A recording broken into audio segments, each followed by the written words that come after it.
How to do process improvement step by step. First, a process that uses more resources than necessary is wasteful.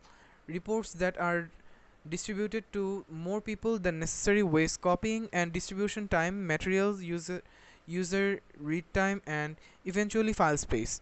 Second, for the most part, errors are a sign of poor workmanship and require rework.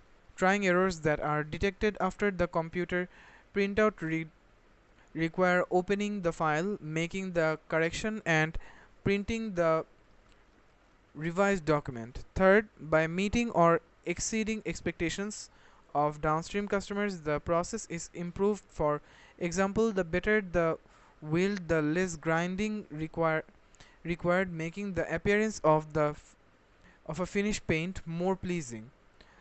The fourth way to process the fourth way a process can be improved is by making it safer. A safer workplace is more productive and with fewer lost time accidents and less workers compensating claims. The fifth way to improve process is to increase the satisfaction of the individual performing the process.